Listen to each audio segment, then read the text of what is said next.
So thank you everyone for joining us this evening as we continue our session on Guru devotion. We'll begin today, as usual, by setting a strong motivation. So whatever you've been doing all day today, however your weekend has been going, we leave it outside and we create a sacred space for ourselves, whether you're here in the Gompa or you are at home. Allow yourself to create space to engage with a spiritual practice, space that is free of all the worldly distractions that usually populate our lives. Once you've created the space for yourself, set the strong motivation that the reason we're coming together this evening is not for our own benefit, but so that we might be able to benefit others. So that we might learn the techniques to train our minds, to train our hearts in such a way that we may be of more benefit to others. Find peace and relaxation and calm in our lives, so we might develop the skills and techniques and wisdom to be of service to others. That's the actual goal. So keeping that mind that cherishes others at the forefront of our heart, we will offer a few preliminary prayers to help set our minds in the right place for studying the Dharma. So we turn to page 34 of the Gold Book. As usual, we will offer refuge and bodhicitta prayers 3 times in Tibetan and then in English. And then we'll offer the 4 immeasurables 7-limb prayer in English and then mandala in Tibetan and English.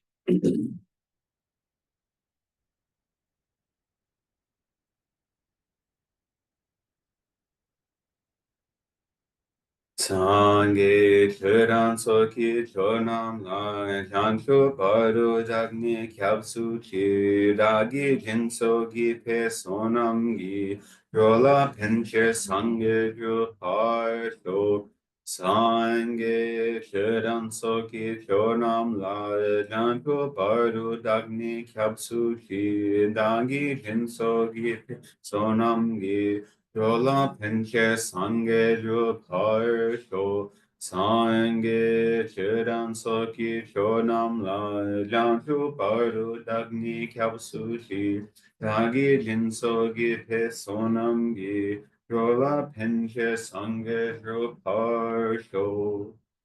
I go for refuge until I'm enlightened to the Buddha, the Dharma, and the Supreme Assembly. By my practice of giving and the other perfections, may I become a Buddha to benefit all sentient beings. May all sentient beings have happiness and the causes of happiness. May all sentient beings be free from suffering and the causes of suffering. May all sentient beings be inseparable from the happiness that is free from suffering. May all sentient beings abide in equanimity, free from attachment for friends and hatred for enemies. May all sentient beings have happiness and the causes of happiness. May all sentient beings be free from suffering and the causes of suffering. May all sentient beings be inseparable from the happiness that is free from suffering. May all sentient beings abide in equanimity, free from attachment for friends and hatred for enemies. May all sentient beings have happiness and the causes of happiness. May all sentient beings be free from suffering and the causes of suffering. May all sentient beings be inseparable from the happiness that is free from suffering. May all sentient beings abide in equanimity, free from attachment for friends and hatred for enemies. Reverently I prostrate with my body, speech, and mind. I present clouds of every type of offering, actual and imagined. I declare all my negative actions accumulated since beginningless time. I rejoice in the merit of all holy and ordinary beings. Please remain until the end of cyclic existence and turn the wheel of Dharma for living beings. I dedicate my own merits and those of all others to the great enlightenment. Now we'll offer a mandala to request both the teaching as well as the blessings of the Buddha over our practice this evening.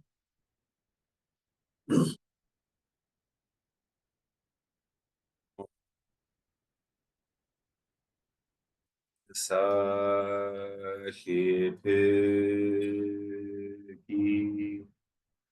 Joshi Meto Kamiramli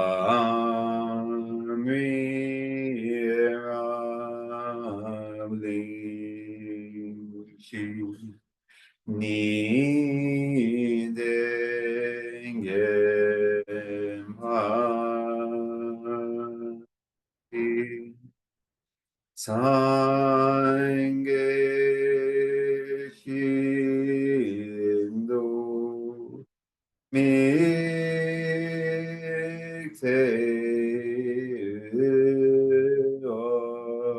Oi Roku Namanda Shinga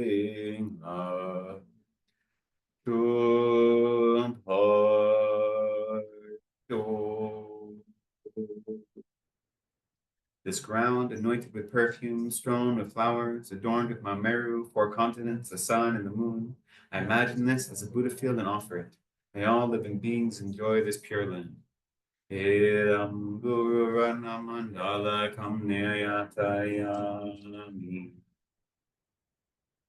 Let's continue with offering praise, Shakyamuni Buddha, on page 70 something, 72, probably, 73.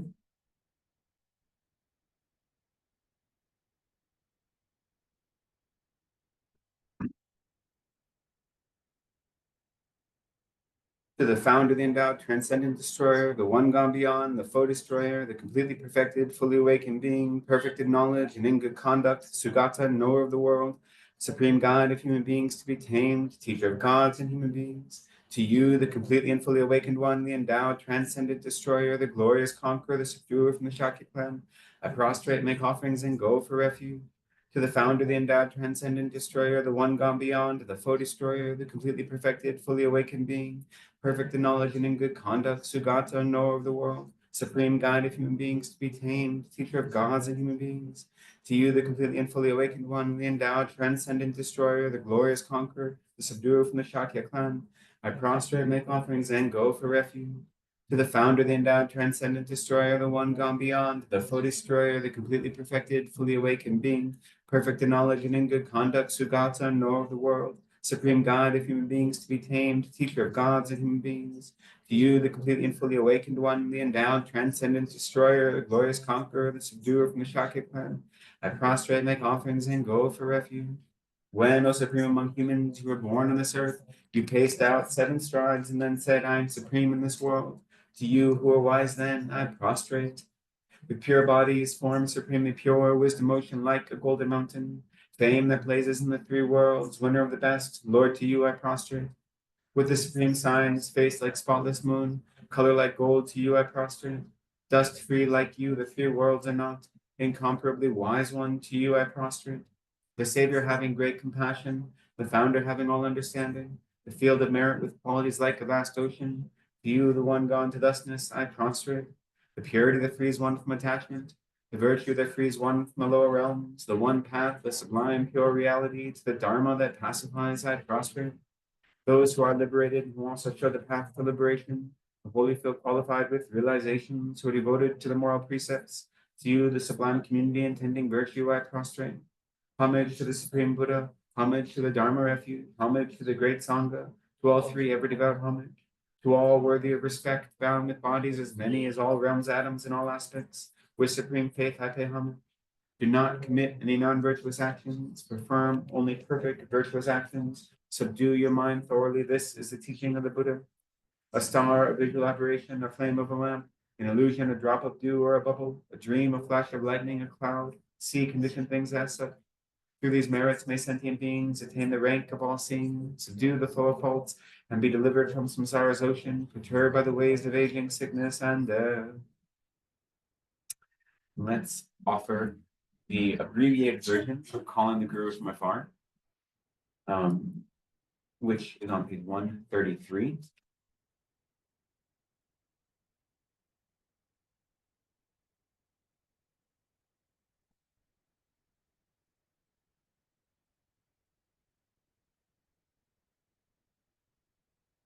Lama, think of me. Lama, think of me. Lama, think of me. Magnificently glorious Guru, dispelling the darkness of ignorance. Magnificently glorious Guru, revealing the path of liberation. Magnificently glorious Guru, liberating from the waters of samsara. Magnificently glorious Guru, eliminating the diseases of the five poisons. Magnificently glorious Guru, who is the wish-granting jewel, I beseech you, please bless me. Magnificently glorious Guru, please bless me to remember impermanence and death from my heart. Magnificently glorious Guru, please bless me to generate the thought of no need in my mind. Magnificently glorious Guru, please bless me to abide one-pointedly in practice in isolated places. Magnificently glorious Guru, please bless me to not have any hindrances to my practice. Magnificently glorious Guru, please bless me to realize without error the view of the fundamental nature of reality. Magnificently glorious Guru, please bless me so that all bad conditions appear as a support. Magnificently glorious Guru, please bless me to accomplish effortlessly the two works of self and others. Magnificently glorious Guru, please bless me soon, very soon. Please bless me on this very cushion. Please bless me in this very session. May I not arise heresy even for a second in the action of glorious Guru. May I regard whatever actions are done as pure. With this devotion, may I receive the blessings of the Guru in my heart. Magnificent and precious Root Guru, please abide on the lotus seat at my heart. Please guide me with your great kindness and grant me the realizations of your holy body, speech, and mind. Great, thank you. So hopefully with those prayers, we have set a strong motivation and opened our minds, kind of like tilling the field, you know, preparing ourselves for these teachings. So this session is on how to properly devote yourself to a guru, or what guru devotion means. And so to review a little bit from last week, you know, the most important question is, why do we need a spiritual teacher? And so last week, anyone that joined us knows we had a couple of different terms that we threw around, where the term, how we understand the term guru in Sanskrit, what the meaning of it is according to the Tibetans, and then the Tibetan translation of that lama, what the different etymologies of that are, as well as the term geshe, gewe shengen, which really means spiritual mentor or spiritual friend. And now the Gelug's use the term geshe as our title that we're earning because we've kind of appropriated it. But if you look at any of the older teachings, they often refer to spiritual friends or to geshes, right? And so what is the meaning of a spiritual friend or a virtuous friend? And so here we're translating that to mean a spiritual teacher or a spiritual mentor. We have two different categories, which we'll talk about in a moment. But why do we need a spiritual teacher? That's what we started with. That's the most important part of this whole thing, right? We want to learn how to properly devote ourselves to a guru. Then we need to know why we need to do that. So what were some of the reasons? And even if you weren't here last week, you're welcome to think, why is guru devotion, do you think, important? Why do you think guru devotion is important, or why do we need a teacher? What was the second part? Why do we think it's important, or? Why do we need a teacher? Why do we need a teacher? What a teacher? Both of those. Why is it important to rely on a spiritual teacher? And why is the practice of guru devotion important? One of the things you said was, even for like worldly things, we sometimes need someone to show us how to do, how to learn, and evidently for spiritual goals, we need someone to show us the way. Excellent. So even in the most simple worldly experience, we know that we learn better from a teacher than we do just from a book or from something like this, right? We have to have someone guide us and show us the way. And if that's true for worldly things, then it makes sense. It's also true for spiritual things. Other reasons? Yeah. To receive the life transmission of the teachings and the blessings of the lineage. So to receive the continuity of the teachings, right? So the lineage of teachings is important. And when you receive teachings from a teacher who you have a connection to, it brings you into the lineage, right? Which is important because it helps ensure that you aren't floating on your own in space. You know, it connects you to something bigger than yourself, which is important. And you mentioned it brings the blessing to the lineage. I think it's also important that the teacher brings blessings. By having a reliance on a teacher, it brings blessings. And what I mean by that, we'll talk about a little bit today, because the term blessings is an interesting one. But so we rely on a teacher because we fundamentally realize that we have been suffering in samsara for so long on our own and not getting anywhere, right? And so we need guidance, we need help. So that is why we rely on a teacher in a general sense. And the reason we develop proper guru devotion, especially in Tibetan Buddhism and how we understand it, is because by devoting ourselves to a teacher, we're totally putting our ego, our self-cherishing mind, in the back seat, right? We're giving no space for our self-cherishing mind. And we're recognizing that the Buddhas are trying to help us, and they're creating this offering of teachers to bring us into their teachings, right? To close the gap between the Buddhist teachings, which were 2,500 years ago, and our experience right now. That's the role of teachers, whatever type of teachers they may be. And so we rely on a spiritual teacher for those reasons. But we also have to remember that a spiritual teacher or a spiritual mentor isn't giving us insight or wisdom, right? They are showing us a path to develop it on our own. And so one of the analogies often given is a spiritual teacher is like a magnifying glass. And you train it just like you can use a magnifying glass to reflect the rays of the sun to cause tinder to light a fire, right? You have some dried grass. When dried grass is just sitting in the sun, it won't catch on fire. But the magnifying glass increases the power, right? And so what our teachers are doing is like that magnifying glass. So they're increasing the power to give us access to these teachings in a more immediate way, right? The teachings exist outside of our teacher, right? But for some reason, those teachings don't find root in our heart the way they need to. They don't light us up the way they need to. And so what the teacher is doing is concentrating that power and focusing it directly where it needs to be. And when we have a proper reliance on a teacher, and we recognize that all of the teacher's teachings are personal instruction, then that teacher is able to point at exactly what we need. Because different students need different things, right? We're at different points in our journey. So it's not one size fits all.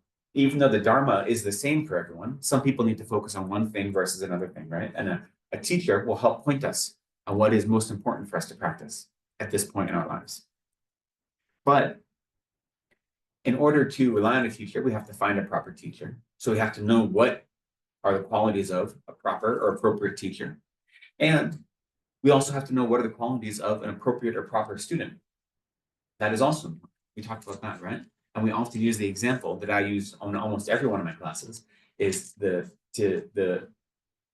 analogy of being like a vessel and not to have the three faults of a vessel, right? To be a worthy vessel is how they describe it often, is a vessel that is not turned upside down, that doesn't have a crack or a hole in it, and isn't stained by previous goods, right? So to be like an overturned vessel means that we're closed-minded, we're not open to whatever we're receiving as teaching. To have a crack or a hole is to mean that we are not attentive and we're not focused. And to be stained means that we are bringing in our own prejudices or our own predeterminations, right? And so right away, we know that if we have those in our mind, then we're not appropriate students and we're not going to be able to learn. Now, that doesn't mean accept everything blindly, right? Skepticism is at the heart of Buddhist inquiry, but there's a difference between skepticism and cynicism, right? Skepticism says, I'm trying to understand the truth. Cynicism says, I know the truth, you're wrong, I'm going to show you why you're wrong. So we have to be appropriate students. But that also means trying to develop an understanding of the Four Truths, the Four Noble Truths, developing an understanding of how suffering exists and of the need for refuge. And now, it's kind of a catch-22. How do you understand those things without a teacher, right? And that's why we say there's different levels of teacher. So we talked last week about these 6 categories, essentially, that we broke down into 2, spiritual teachers and spiritual mentors. And so spiritual teachers, we said, there are 3 types, right? The first, we call them essentially professors of Buddhism. And those are ones that are just showing you what the text says on its own. And it's exactly what you think of. Like in the person teaching, it doesn't even have to be Buddhist. You know, if you go to university, that's the equivalent of a professor of Buddhism. But also at some Dharma centers or your Dharma friends who are sharing information with you, they're just sharing it at a very clinical, text-only level. Then the next level of a spiritual teacher is a Dharma instructor, right? So in general, when you attend a Dharma teaching or a center like here, you can trust that whoever's teaching is a qualified Dharma instructor. And so that means they don't only have an intellectual understanding, but some type of experiential understanding as well. And so when they teach or share the Dharma, they are combining an intellectual understanding with an experiential understanding, right? And so you can trust that someone's a Dharma instructor. And now, understanding someone as a Dharma instructor doesn't mean taking them as a guru. These first three levels of spiritual teacher doesn't involve the guru-disciple relationship, right? So you can have anyone as one of these three. The third one is a meditation or a ritual instructor or trainer, right? So someone teaching you how to meditate, how to practice, and how to engage in different ritual actions. So these three, we call them spiritual teachers.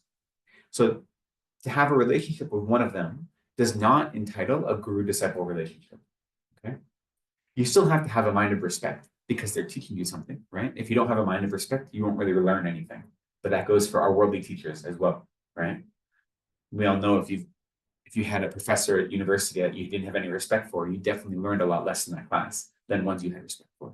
So even on those three levels of spiritual teacher, you have to have respect for those teachers, but you're not entering into a lifelong relationship. Then you get to a spiritual mentor.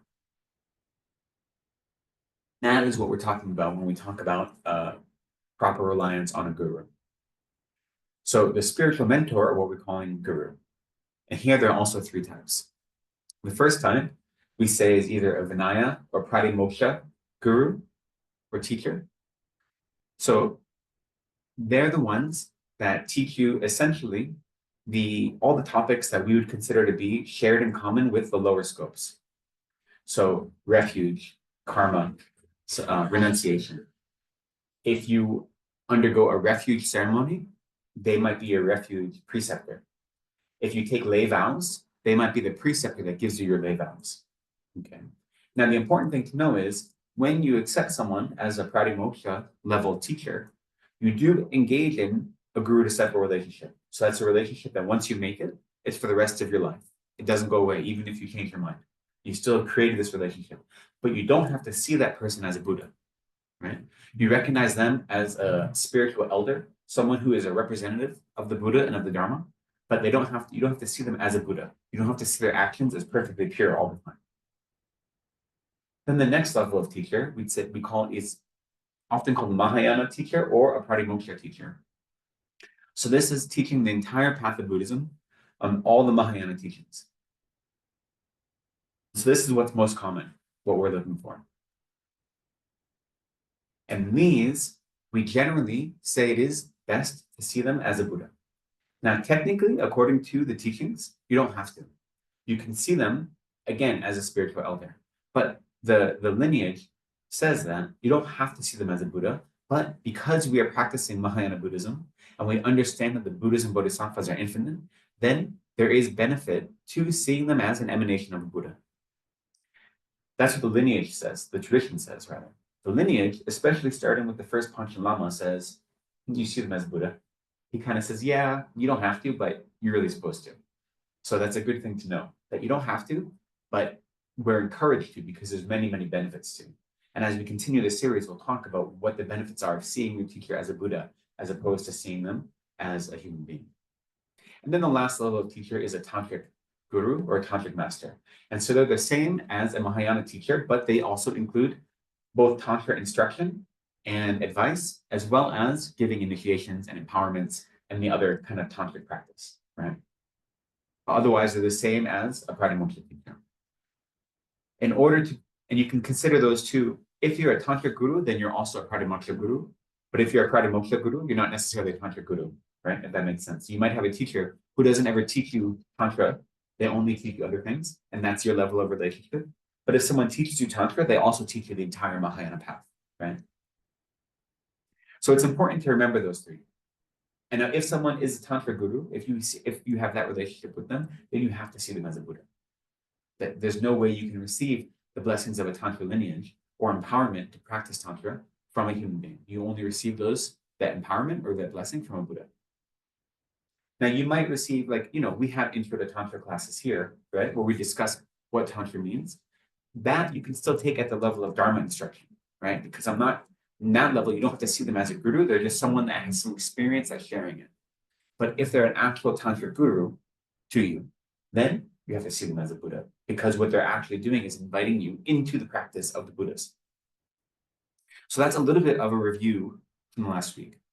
And I think those terms are sometimes hard to remember. The difference, I'm going to often say spiritual teacher. I probably am going to mean spiritual mentor. Okay. So just going out, once we've moved past those first three, know that we mean a guru. If we're talking about a guru, it means a spiritual mentor. This language, it seems like at least this English was first codified by Alexander Berzin in his book on Guru devotion for Westerners. And then the FPMT, when they created their module, they adopted that same language. So that's the one I'm going to try to stick with. But I might make some mistakes. So if you get confused, then just ask me, I'll clarify. So is there any questions up until this point about what we kind of covered last week? I know not everyone was here, that's okay. Alexander Berzin, is that one of the books you recommend? Yeah. Shantala, can you grab my bag? The book that's in my bag? I brought it with me. Actually, I'll show you.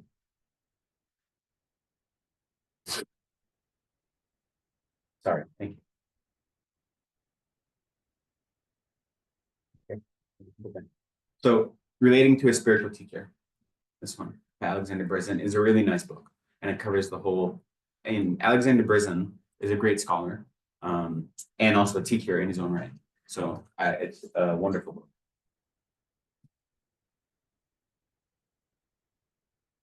Published by see, I don't know if you can get this anymore. This is published by Snow Lion, and I don't know if they still are publishing it. So you have to look.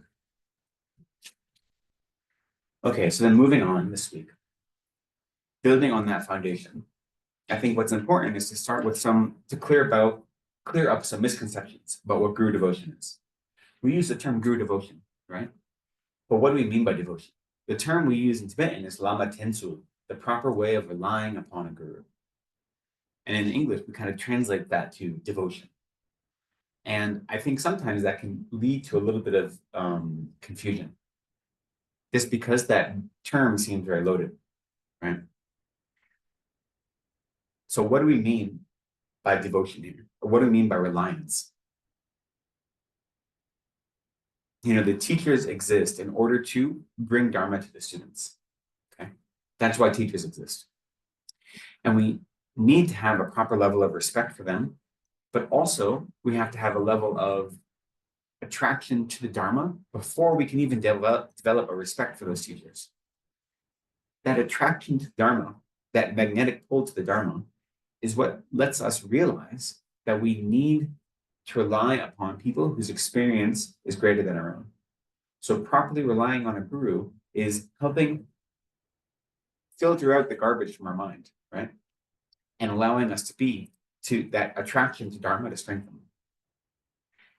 Now, the word devotion, it isn't inappropriate, but in the West, we often just see like devotion to be like slavish, right? Slavish, right? Like it's not thinking. It's just blind devotion that whatever that person says is perfect. And it's easy to think that way, like in this cult-like behavior when we say, oh, my guru is a Buddha, right? But what we have to remember as we're engaging in this practice is that we have to go into guru devotion with our eyes wide open, right? We don't just see someone speaking Dharma and like grab onto them as a guru, because that faith doesn't have any basis. And without any basis, it's going to be hollow and it's not going to actually help us.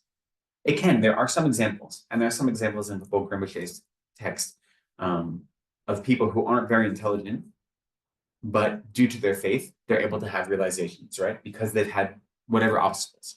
So it is possible that you can have really strong faith due to your past imprints, and that faith alone can help overcome some obstacles so you can develop wisdom.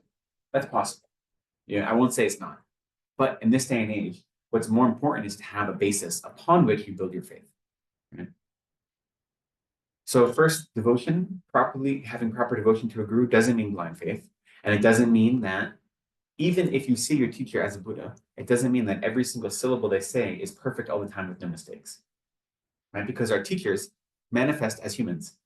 So even if I see Lamas of Rinpoche and Lama Yeshe and His Holiness Dalai Lama as Buddhas, and I know in my heart they're Buddhas, I've also heard His Holiness say things that are flat out incorrect, right?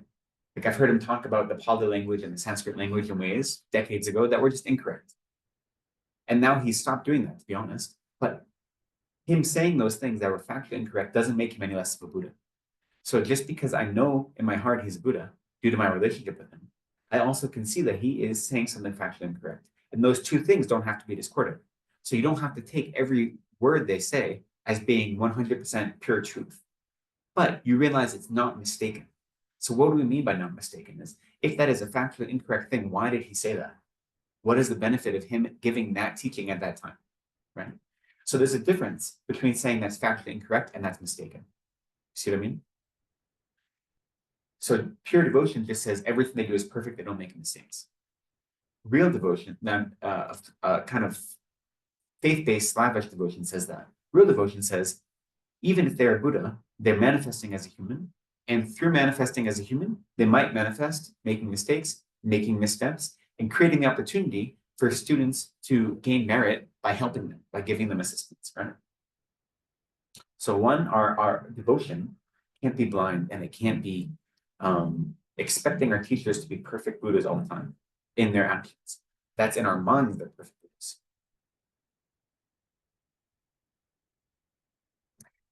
Now, you have probably heard of the 4 reliances, right? And this gets mixed up with Guru devotion a little bit, so it's worth clearing up. 4 reliances say that you should never, instead of relying on a teacher's personality or charisma, you should rely on the teachings that that teacher gives. And then instead of relying on the words or the kind of how beautiful the words are that teacher uses, you should rely on the meaning of those words. That's the second reliance. And then instead of relying on the provisional meaning, you rely on the definitive meaning of those words, which can have different, what it means to be definitive or provisional means different things depending on if you're in Tantra or in Sutra. But trust that the definitive meaning is most important. And then instead of relying on the way you interpret those words using a worldly mind, you have to rely upon the wisdom mind or the spiritual mind and how it engages the meaning. So those are the 4 reliances, right? And we often talk about those in the context of Guru devotion, a little bit mistakenly, I feel. But it is useful to point out that when you are looking for a guru, their charisma is not what's important. And we'll talk about that today, about what qualities you're searching for to find someone who is appropriate guru. But the quality of their teaching is far more important than how charismatic they are, right? Because we know some of the most charismatic people are just con men, right? Con men and grifters have to be charismatic. That's how they win you over. So the 4 reliances, Tompashi, are important to know. They aren't quite the same thing as Guru devotion. And only the first one really applies to what we're talking about. But in preparing for these classes, I was looking at a number of teachings in Guru devotion, and at least in the West, they came up all the time. In the Tibetans, they're separate teachings, but for Westerners, they kind of mix them together. So I thought it'd be useful to explain that they're not really talking about Guru devotion. It's talking about how you understand the meaning and the role of the Dharma. That the Dharma is always more important than the vehicle through which you understand the Dharma. But if we didn't have those teachers, we wouldn't have the Dharma, right? Which is why we say our teachers are more important than Shakyamuni Buddha, or they're kinder to us than Shakyamuni Buddha. Shakyamuni Buddha is the one who realized the nature of reality in this kind of world system and taught it for the first time, but he didn't teach it to us. Our teachers are here now to teach to us. So they have more, we have to respect them even more than respect Shakyamuni Buddha. They're kinder to us than all Buddhas.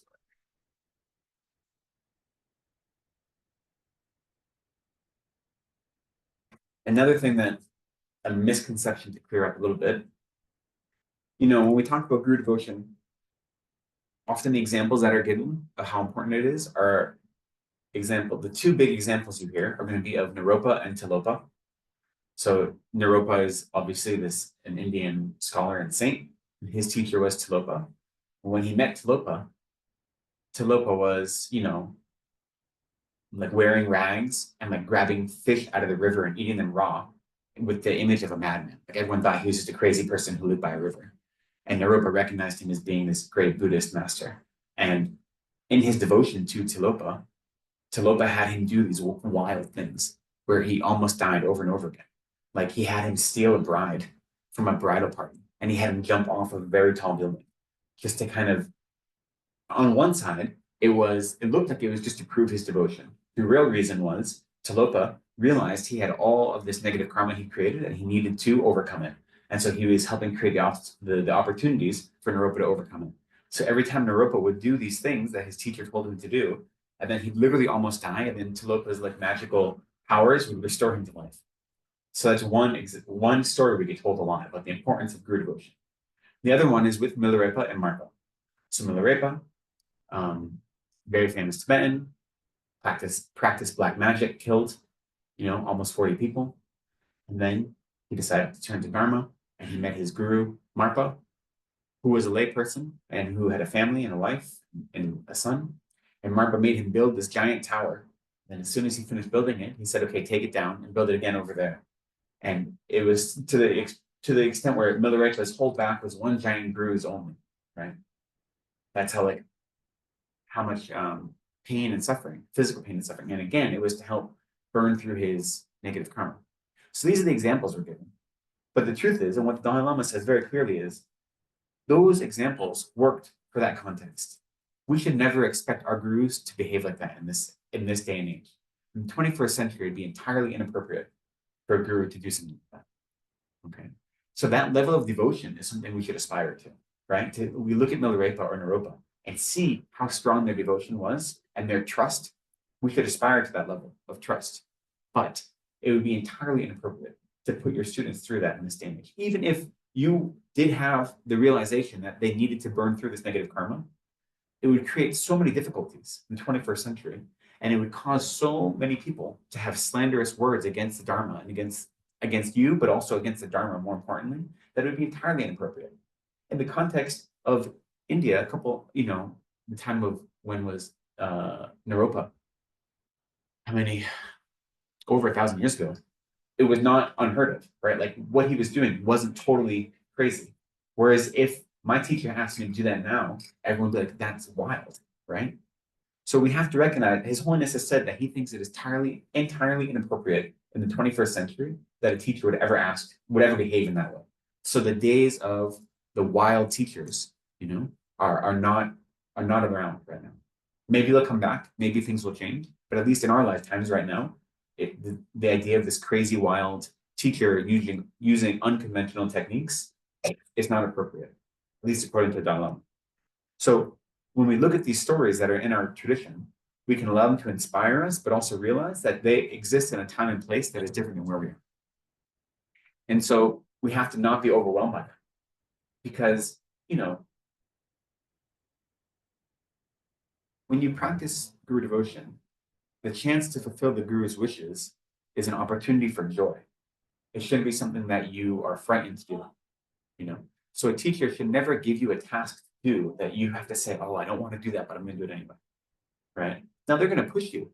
A good teacher will push you out of your comfort zone, because otherwise how will you learn? But it's something that you should still be able to embrace with a joyful heart. If you're terrified all the time of your teacher and what they're going to make you do, then you have to work on it, right? Like for instance, when Lama Zopa Rinpoche told me to ordain and become a monk, at that point, I'd been in a long-term relationship, or I was in a long-term relationship for over 10 years, or not 10 years, for 8 years. And I didn't have any plans of ending that relationship. But as soon as he said, you go to Sarajay and become a geshe, it was very clear it was the right thing for me to do. Because I'd already had a relationship with Lama Zopa Rinpoche for so long, and I had such confidence in him, that him giving me that instruction was an opportunity for great joy in my mind. It wasn't something where I had doubts or I had misgivings. I was just fortunate enough to already have received his blessings, to have him shape my mind in such a way that I was prepared for it. Right? But you can see how some people think that was an obstacle. In that same teaching, when he came, that same visit, when he came to Boston, and I received that advice, there was another woman who was helping prepare the place where Rinpoche was staying. And she was like, when is Rinpoche arriving? And we didn't know the time. She said, I can't be here when Rinpoche comes, because I can't have Rinpoche give me more advice about what I have to do. Because right now, what I'm doing is keeping me too busy. Like my balance of like my personal life and my Dharma life is like balanced right now. And if Rinpoche gives me more advice, then I have to do what he says. And I don't think I can do what he says if he makes me do anything else. So I can't be here when he comes, just because he might tell me to do something, and I can't say no to him. And you say, well, that's on one hand, that's a good mentality that you don't ever want to disagree with the guru. But on the other hand, your guru is never going to give you more than you can actually handle. And if he's giving you something and you're worried that you can't handle it, it means you need to look at that, right? So that attitude was a little bit of mixed, I think. But it did at least showed some self-awareness that, like, I know whether it's the right thing to do or not, my situation right now isn't going to change. So I have to avoid getting direct advice from my guru, right? But so that mind isn't quite the same. It didn't have pure joy hearing the guru's advice, or at least it avoided it. So it isn't the time for crazy wisdom right now. So we don't, when we think of guru devotion, we don't have to think of, you know, Jonestown cults and the teacher telling us to do crazy, wild things that we don't want to do. That is not what a teacher is going to do.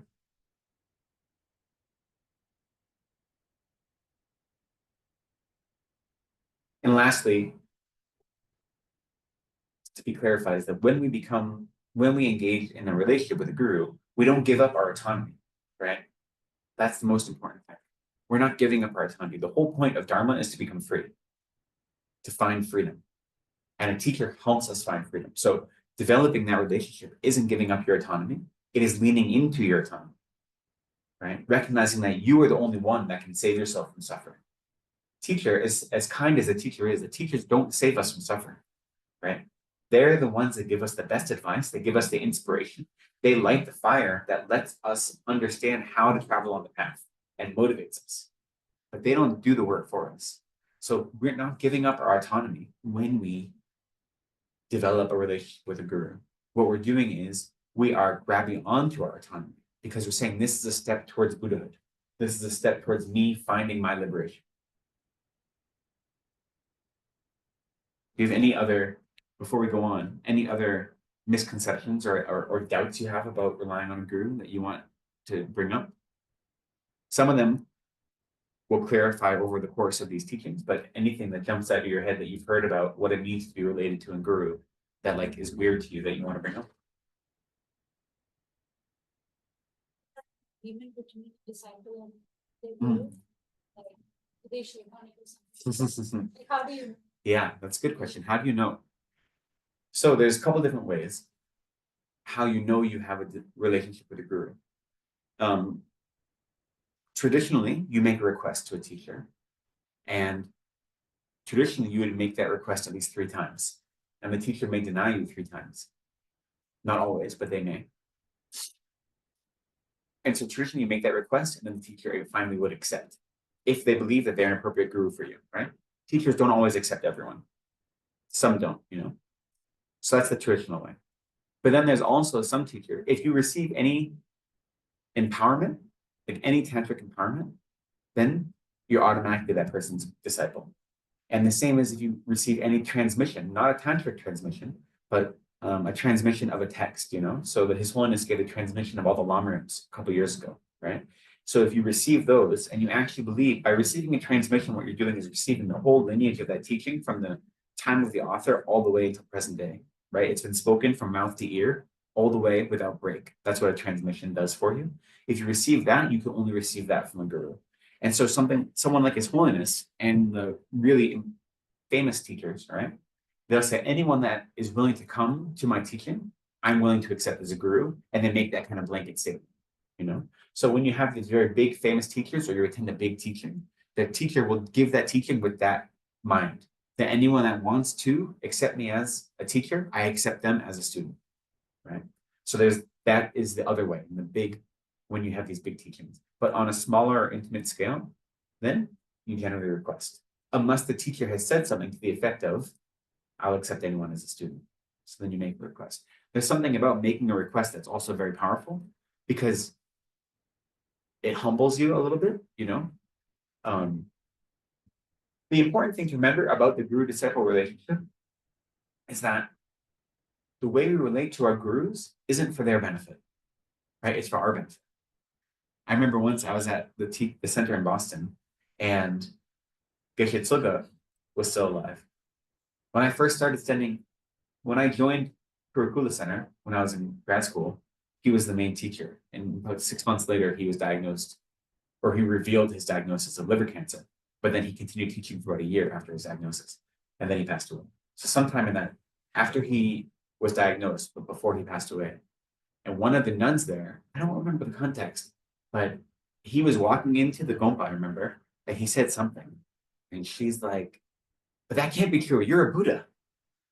Like, it's such a strange thing to just say out loud like that. She's like being joking about it, whatever. That was like her style. And he looked at her and he's like, that's very useful for you to think that. That's not useful for me at all. It doesn't help me, right?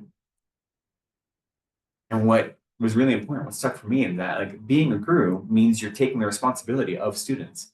And those students look at you, if not as a Buddha, then as someone who's a representative of the Buddha, right? So that isn't for the guru's benefit, it's for the student's benefit.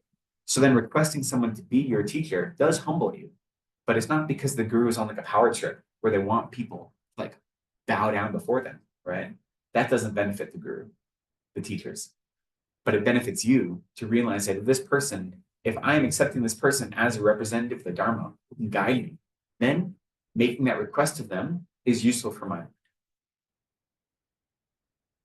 And then once it's kind of agreed upon, you don't have to shake on. You mentally shake on. I guess you can shake on it if you want.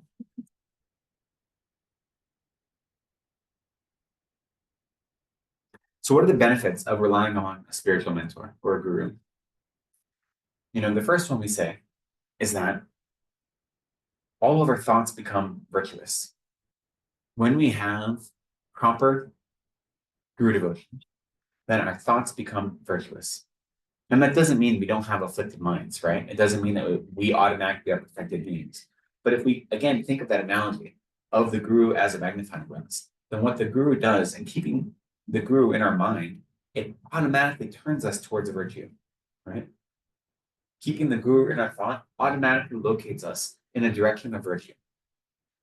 So the teachings say all of our thoughts become virtuous. I don't know about all of them, but that's the idea, right? And part of that is when you have proper guru devotion, before you engage in any action, if you think, my guru is watching me right now, then will you still do that action, right? And if there's an action you wouldn't do, because if your guru saw it, then maybe you shouldn't do that action, right? I guess that's not 100%. That gets a little bit dicey if you are a layperson and you're in a relationship with a husband or wife or something. That there's certain actions you wouldn't do in front of your guru that it's still probably okay to do, maybe, you know. But in general, you know what I mean, right? That you say, my guru is watching me right now. Is this an action I still want to do in front of my guru? And if it's not, and you don't do it, then that means you're turning yourself towards virtue just by having the guru in your mind, right? Another thing is that by properly relying upon a guru, we stop adding on to our own suffering and we stop adding on to other suffering.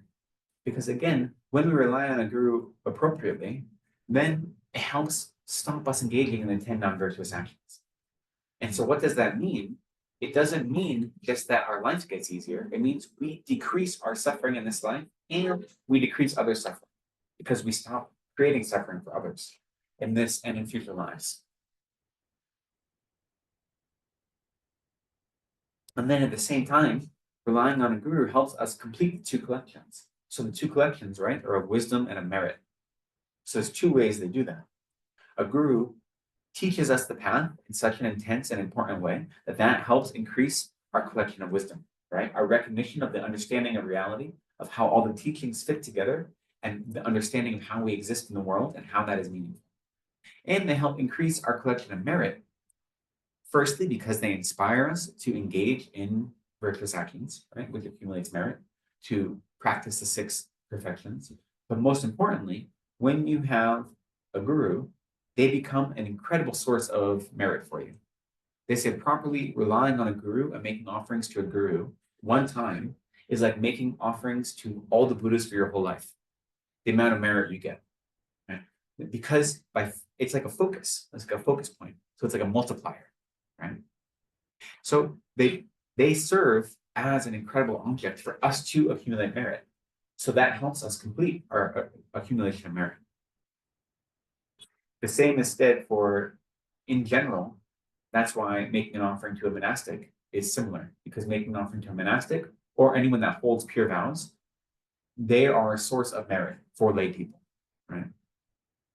Even the word stupa, the word for stupa in Tibetan, one of the words for it is basis of accumulation or basis of offering, because you rely upon it to generate merit. And often lay people, monks and nuns use that same word, that same term in Tibetan describes monks and nuns because they're a source of merit. So a guru is the same way. When we rely upon a guru properly, all of our work benefits sentient beings more fully, and our negative karma is exhausted more quickly. Right? Because the guru knows what we need to do to exhaust that negative karma.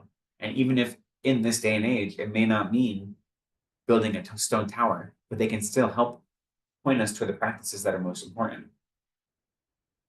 So for example, and different gurus will have different styles, right? Not everyone's going to be the same. But Lama Zopa Rinpoche used to, if you requested his advice, he would give you personalized advice on what preliminary practices to do. So in the Gaelic lineage, we have 9 preliminary practices, quote unquote, the Nindro, it's called.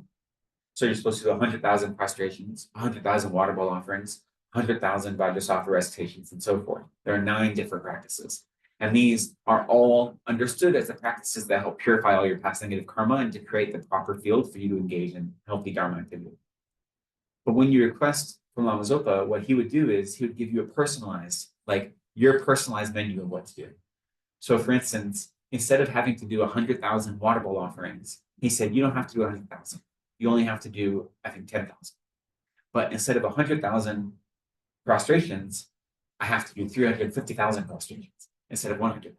Because whatever kind of karma is purified by those prostrations, I created more negative karma there than I did about water bowls. You know what I mean? Whatever that was. I don't understand it, but Lama Zopa did. And that was his style of helping his students, was giving that personalized advice. Not all teachers do that, but that was one way that he did, you know? So a teacher knows what you need to do to help purify your negative karma. And importantly, by properly relying on a guru, you create the conditions to meet more gurus in the future, in this life and in future lives. That's critical. Relying upon highest yoga tantra, we can become Buddhas in this life, but it's difficult, right? So one of our constant wishes is that when I pass away from this life, may I again be reborn with a perfect human rebirth and quickly meet a perfect Mahayana spiritual friend so that I might continue to practice. So properly relying on a teacher now creates the conditions that will happen more easily in the future. And then at least in my experience, what I feel is one of the most important benefits of relying on a guru is that you feel supported in your practice, right? Because a good guru, isn't just telling you what to do. They care about you. It's like a parent cares for their child. They only want the best for their child, right? So you feel supported.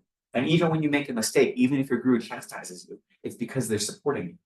And especially when you go for long periods of time without being able to see your guru, or now, Lama Zopa Rinpoche has shortly asked me to pass him away. So I no longer have an opportunity for face-to-face relationship with him. I still feel his support in my practice because he's given me advice so many times, either directly or through his teachings that maybe were general teachings, but I was able to see them as personal advice. So I feel like he's holding me up, he's supporting me. And that motivates you to continue your practice. So having a guru isn't just giving you instruction, it's also giving you support. It's giving you the experience of being supported and of having someone who cares for you. No matter how many mistakes you make, your guru still cares for you, right? And at least for me, for my practice, that's been very helpful. Even when I do something that might disappoint the gurus, right? Like it's not perfect and I know that I made a mistake and I shouldn't have. Even when I have that feeling and I can see that the gurus are disappointed in me, or I feel like they would be, they never abandon me, right? Your gurus don't abandon you. And so they're always there supporting you. And so for me, that's been very helpful. It's knowing that relationship creates a perpetual source of support. And you always have someone like in your corner, Now, the flip side of that is how are any of those benefits different if you don't have a teacher? As we talked about last week, so many of us don't have teachers yet, right? So does that mean I can't practice Dharma? That means I'm never going to I'm never going to make any progress in the path. And the answer is no, of course that's not true, right? You need to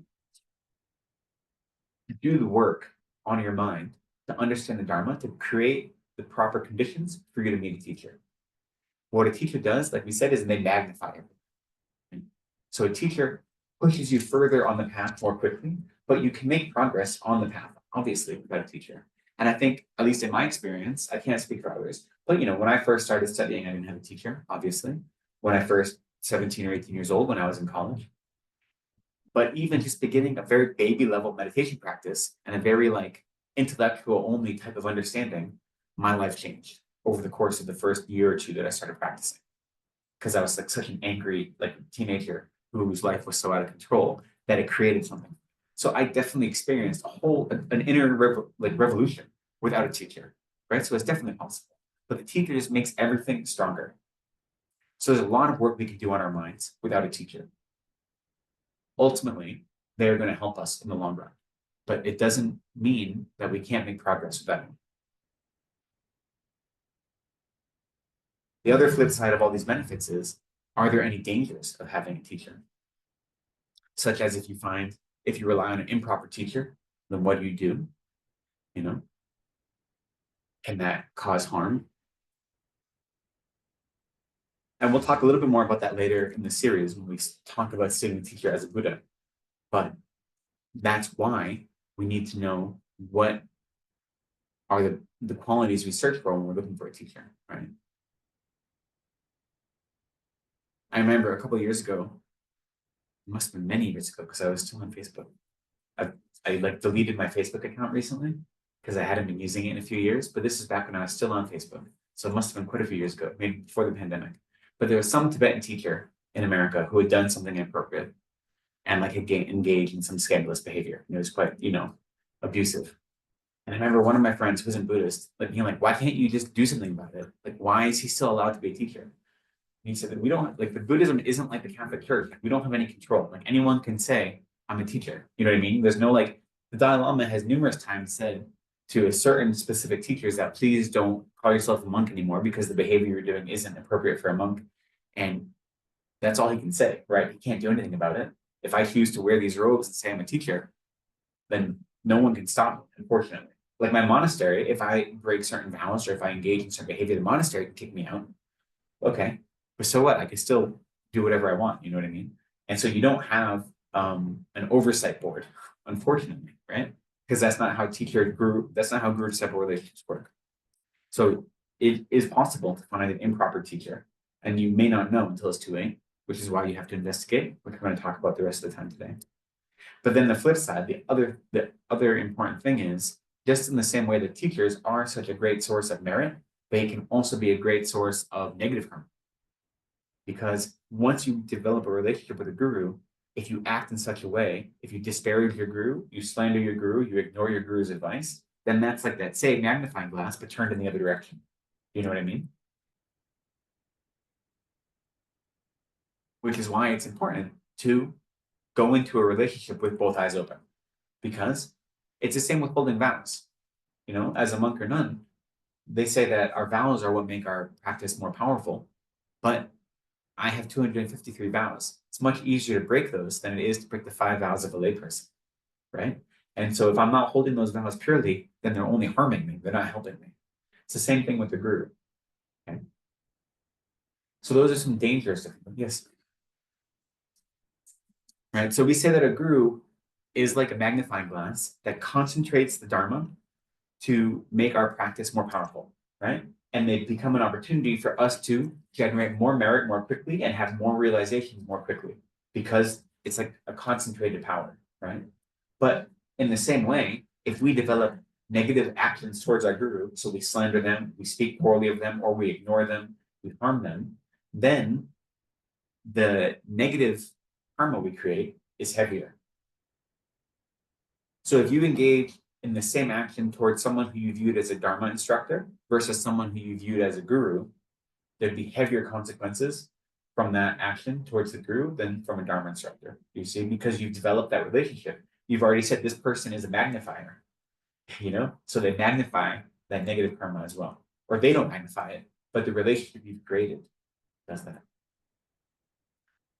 Which isn't something you should be afraid of, but it's something you should be aware of. And you're aware of it before you choose a guru. Right? That's the important time to be aware of it. But if you read, for instance, so the text that kind of motivated this series of teachings is the 50 verses on the Guru by Ashvagosha. You have a copy of it. This is a rough translation that I did. There's already translations that exist. Geshe Noan Darge's commentary has a translation in it that I advised last week. But this one I tried to translate it in actual verses and is opposed to prose. And I didn't include all of the commentary stuff. And this is specifically how to rely on a tantric guru, which is why we're not going to talk about it now. It's how to rely on a tantric guru in action specifically. So we'll get to this. But if you hear some of the verses in here, like if you don't rely on a guru correctly, like bad things are going to happen to you. It's very scary sounding. That you'll be plagued by venomous snakes, fires, and epidemics, plagues. It's some gnarly stuff. Yeah. Can I ask you a question which is related to these potential mistakes being made and the negative karma accumulated, also related to this text? So without going into too much detail, the 50 verses lay out some, speaking about good conduct or correctly devoting oneself to the Guru. There's some advice for things not to do in Guru's field of vision, what they can see. And now, how does this relate to when we meditate on a deity and them being inseparable from the Guru, or from when we have pictures of our Gurus and them being the holy object? Should we also avoid doing these same things in front of them when meditating or in front of the photos of our Gurus? Should I give some examples? Which was the verse for that? Actually, I can look at the verse, but for example, the verse doesn't say it. It says things like, don't yawn in front of your Guru, don't That's hold your right. nose in front of your Guru, don't stretch out your legs, and so on. That's So right. those are things that you actually, you might be meditating on an idam inseparable from your Guru, and you might blow your nose while you're there. Yeah, so those verses, we'll go over more when we get to it. But those are talking about the physical presence of your guru, right? Because if you believe that, especially when you have a tantra relationship with your guru or a Mahayana relationship, but you believe your guru is a Buddha, then your guru is present all the time, right? And so you can't be like, I'm never going to yawn. Like that would, never going to blow my nose. So no, that means when you're in the physical presence of your guru for most of those actions, And so for some of them, like, don't stretch out your feet towards the guru's teaching throne and things like that, So it's about showing signs of respect to your guru and not doing to your guru when you're in their presence. You'll see that whenever you go to a teaching, the vast majority of the monks, like if they have to blow their nose or something, they're always going to cover their head like this, because there's always some senior teachers there that are like that are the gurus, whether it be the abbot or the Dalai Lama or something like that, So you'll see things like that, but those same monks don't do that when they're at home by themselves, even if there's a statue of the Buddha. Now, sometimes if you have an image of your guru, then you consider that to be in your guru's presence. Not like the Buddha, who you say is the guru is the Buddha, like that, not like that, an actual image of your guru, like a photo of your guru, then you might not do certain course activities in front of that. Like that's a possibility. But that, again, is up to the student a little bit. The teaching here, at least, is specifically being in their physical presence. Okay, cool. I'm going slower than I meant to. Quickly, I want to talk about the qualities of a guru, but before that, I want to talk about what we mean by blessing or inspiration, because part of relying upon a guru properly is we receive the guru's blessings. And even in the verses we recited, calling guru from afar, right? It says, please bless me, please bless me. So what do we mean by blessings? And I'm going to kind of run through this quickly because I've been chatting away. The word for blessing in Tibetan is jinma, but in Sanskrit it's adhisthana. And adhisthana has this connotation of The verbal root is it's to hold something up, right? So something that's being upheld. That's what it means by a blessing or an inspiration. Is often translated as inspiration. The Tibetan word jinlap, I've never seen translated as inspiration, but I suppose you could. It has more of a sense of something that's overwhelming you, right? And it shares part of its word with the word for wave, like a wave in an ocean. So it's often etymologized as something that upholds you, and also this wave of greatness or blessings or magnificence, right? So when we think of a guru's blessings, what we really should be thinking of is the way the guru inspires us, right? The way the guru encourages our practice. And they do it through their practice of understanding the nature of reality, through their own calm mind, and through their good qualities. So being inspired or receiving the blessing of a teacher doesn't mean we get all excited, right? It doesn't mean that we're stimulated. It doesn't mean that we're impressed by them. Like a teacher blessing us shouldn't be the cause for us to see them in a new light. What it does is it helps align our minds towards Dharma practice because we're inspired to engage in the same activities that our guru is showing us. So in this verse, when it said, please bless me,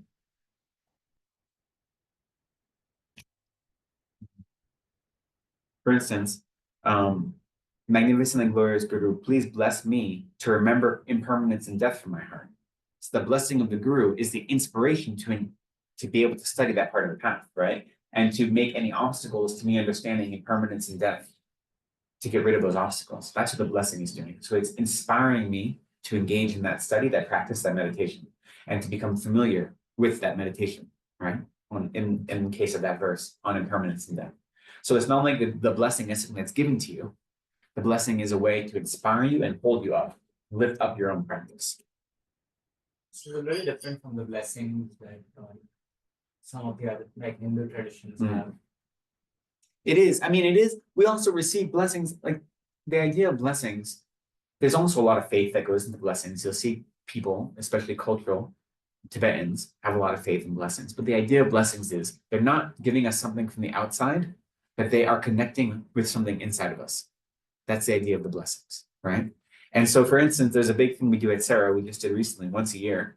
So the founder of Sarah J had a porbu, this like ritual daggers, right? That is used in Tantra practice. And we still have the one from the founder, and it's in our Hayagriva room. And once a year, the abbot gives blessings with it. So everyone just gets in a long line and he taps your head with this porbu, right? With this dagger.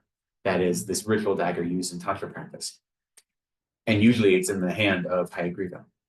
And so that blessing really is connecting us to the lineage of all of Sarah J's teachers and its founder that go back all the way to Tsongkhapa, right? Because he's the one that gave permission to start Sarah J Monastery. And so that blessing is awakening in us our own relationship to that lineage of being Sarah J monk, or also to receive the teachings of it. So there is a blessing happening, right? It's this random object.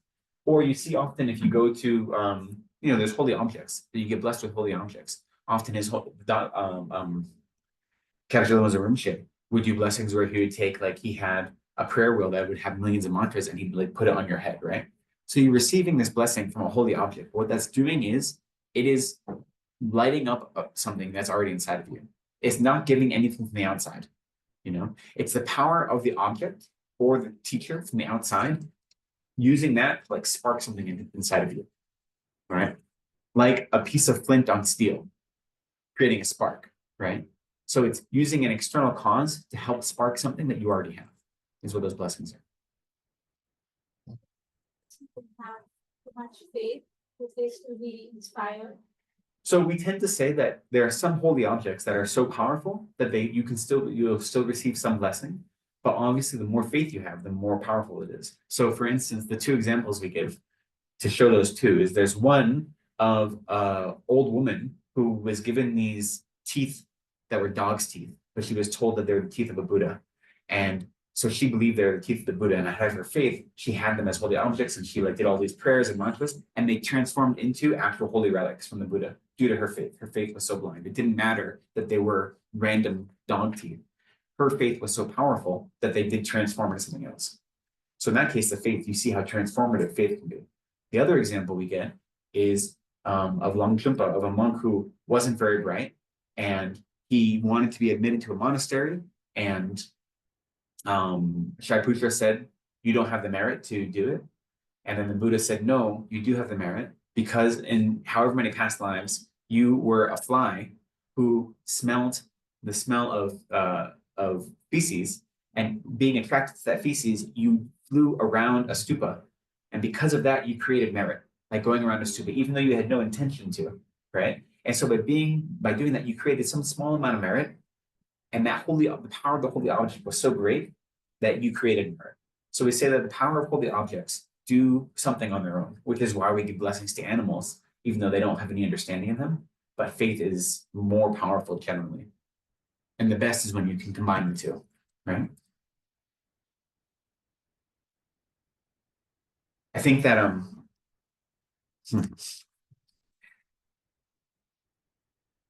inspiration, it deepens our practice and it stimulates our practice. So that is what is important about being blessed by the Guru, is the Guru deepens our practice and it also stimulates our practice through their blessings, through their inspiration. So that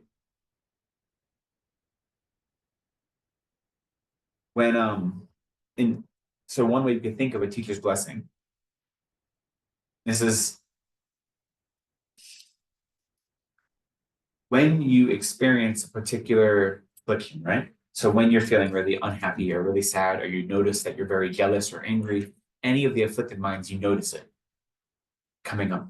So first off, we have to have some level of practice to notice when we're under the sway of our afflicted minds. But so we've done a little bit of work, right? And now we know, oh, I'm really angry right now because this person said something, it's made me angry, whatever. Now, in that moment, visualize your Guru at your heart and see, how do you feel? Is it possible to have a good visualization of your Guru at your heart, who is continually giving you their blessings, and still have an afflicted mind at the same time? And I mean, it is possible depending on the power of our visualization, right? If we just say the Guru is at my heart, the Guru is at my heart, but we're not really visualizing it. Like, that's my type of visualization. I just try to convince myself I'm really doing something. But it's worth trying, and it's worth trying to develop that as a practice. That when you're feeling overwhelmed by something, actually try to engage in a visualization practice that the Guru, even if the Guru, and if you don't have a Guru-disciple relationship, then you take on Shakyamuni Buddha as your Guru, right? You can still try this practice and say, the Guru is with me all the time. Even that's in the form of Shakyamuni Buddha, in the form of Tsongkhapa, in the form of His Holiness Dalai Lama, even if you don't have a personal Guru yet in this life, and see what kind of blessing you receive through visualizing their presence, not just like their physical presence, but their emotional presence actually in your heart. And that blessing that comes just from being aware of their existence within you, It's a really powerful practice. So maybe we'll do more about this later, but there are 4 ways we often think of being inspired or blessed by the Guru, like minds of inspiration that we should try to cultivate. One is a mind of trust toward the Guru, and having trust toward the Guru helps calm our delusions. Then we try to, being inspired or blessed by the Guru, we have a mind of openness, right? Or a mind of non-covering, it's often translated into men. So we don't try to hide anything from our Gurus. And what that does is it stimulates our good qualities. So trust calms down our delusions. And then being open and not deceptive or hiding anything stimulates good qualities. Then having a mind of respect allows us to gain control over the actions of our body, speech, and mind. And then having a general sense of awe toward our Guru allows us to resist negative actions, right? So these are 4 types of mind that are all part of developing proper reliance on a Guru and recognizing the Guru's blessings, are a mind of trust, openness, respect, and awe. And they have these counterparts of calming our delusions, of stimulating our good qualities, of allowing us to control the actions of our body, speech, and mind, and of allowing us to resist negative actions. Okay, I really want to get through this, talking about the qualities of Buddha today. And it's already, we don't have much time left. So I'm going to go through these a little bit quickly, but we'll go over them. You know, they're going to be something that comes up again and again. First, like I said, it's important to choose a proper teacher, right? So first off, when you are choosing a teacher, like we said before in the 4 reliances, you shouldn't be basing it on their personality alone. You should be investigating their good qualities, right? You should be investigating how much does the way they teach and the way they practice line up from your observation. Obviously, you don't know anyone's mind, but you have to rely on what you can observe. So you shouldn't allow yourself to be won over by a teacher's charisma or their personality. And so what you should search for in a teacher is you should check on their education. And I don't mean like their university education, but their Dharma education. And that could just be education from private retreat, or it could be education at a monastery. It could be any of these things, but like that they've done some sort of training, basically. Their integrity, right? Do they always do what they say they're going to do? Their compassion, how they treat others. These are the minimum qualities you want to look for, right? The minimum qualities is going to be someone who has integrity, who has some level of training, and who has compassion. And they should be something you can, observable qualities that you can experience.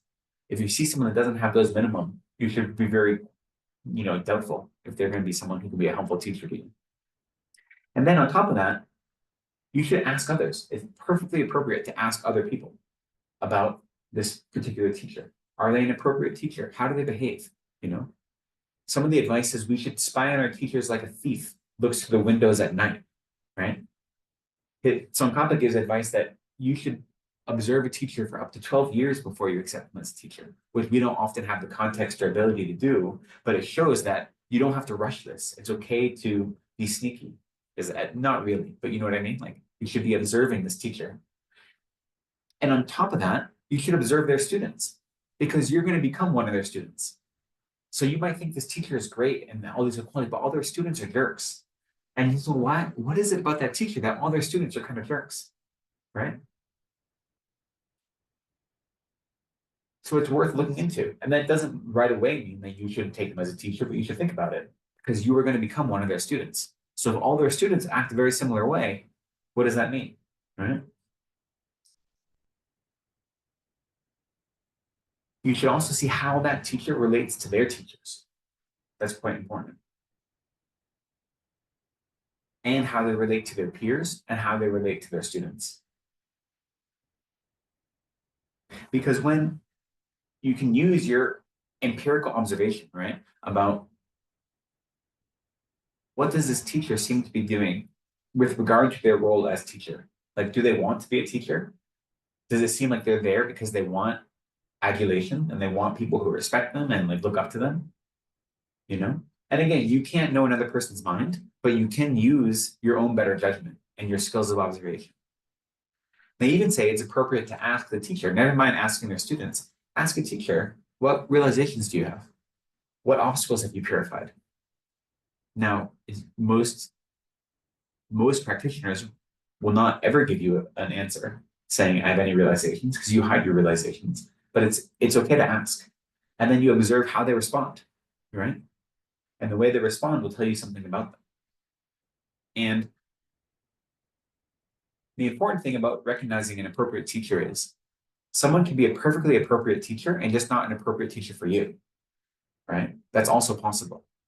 That someone can have all of the right qualities and be incredibly knowledgeable, skilled in all these things. And for some reason, you don't have the karma to connect them in a meaningful way. So sometimes asking questions like that and seeing how they respond, that their response might be the perfect response for someone else that flips someone over and makes them realize they're perfect for me. And for you, it might be like, ooh, and that's okay. Like that's an appropriate thing to do. Now, again, as you asked earlier, how do you actually formalize this relationship? Sometimes you don't get that chance, right? If you knew His Holiness is giving this initiation and you really want to go to it, then you can't go ask him questions, unfortunately. Like that's not the opportunity, right? Or if we were able to invite some high teacher here and they give some tantric initiation or teaching, you may not be able to have one-on-one time. So depending on the context, you don't always have these opportunities, but these are all valid things you should be doing to look and investigate a teacher before you take them on. So what qualities are you looking for specifically? To ask those questions, I mean, it depends on the teacher and the circumstances, right?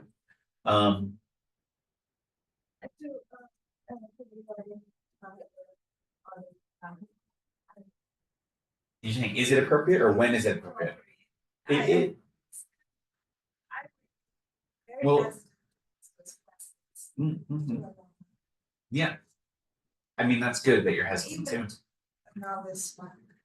I don't know. No. I agree. I would also be hesitant. I don't think I would ever ask those questions, to be honest. But the teachings say it isn't inappropriate or for you to engage in this empirical thing. So depending on the student, that may be something that you do. Okay. Now, for a lay person, the way you relate to an ordained person, there's obviously a level of respect that you should follow, whether they're your teacher or not. So then you want to make sure you keep that in mind, right? The way you go about asking something. But most teachers, at least most contemporary teachers that are able to do one-on-ones with students, right, will never be offended if you ask them a question like that. Maybe there is a format because you're ready to ask this question. You generally, questions like that, you don't ever. Request to a high level. Yeah, you can ask it for, exactly. There are ways you can go about doing it that are more formal, you know. A teacher isn't going to be offended. Never mind, I don't mean like your teacher, just a teacher in general. Like, you know, I've been teaching for quite a long time. I can't imagine any student asking me a question that would offend me. You know, and I don't mean like a disciple student, I just mean like a general student, right? Someone who I've never met before, but I've gave a general teaching. Not going to offend me, right? I may not answer it. I may say I choose not to answer that question, but it's not going to offend me. So especially if they're doing it with good intention, right? So as long as you're acting with as pure intention as possible, you shouldn't worry about offending a teacher. Yeah. So there are generally two lists of qualities that we talk about. You see, in most of our long-run texts, you see these two lists that would come up. The first one is, what are the appropriate qualities that you should search for in a Vinaya teacher or a Pratimoksha teacher? And there's a list of 6 qualities, and these come from Shakya Prabhu's 300 verses of the novice, of a monastic novice. And so in that text, he lists these 6. And so these are qualities you should look for a Pratimoksha teacher. The first is they have pure ethical conduct. These quickly because I want to get them all out, right? So then you can ask questions about them, you know, but I chatter on a bit, so I'm not good at time management. The first is pure ethical conduct. The second is knowledge of what to adopt and what to abandon, right? Which is a critical part of the path. Knowing what is appropriate to practice and what is appropriate to stop practicing. And that includes both in terms of general topics of teaching, but also ritual exercises as well. What's appropriate to practice and what's appropriate to discard. The third one is that they have to have compassion. And so that's even for a Pratimoksha teacher, right? So a Pratimoksha teacher isn't necessarily teaching you Mahayana topics, but compassion is still important. The fourth one is you should investigate. A good teacher will have disciples who are gentle, wise, and kind.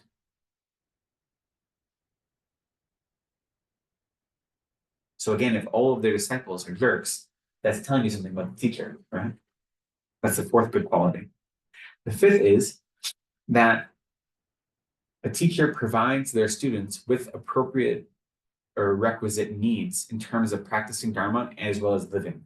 Now, this is specifically talking about someone who is becoming your teacher in a monastic setting.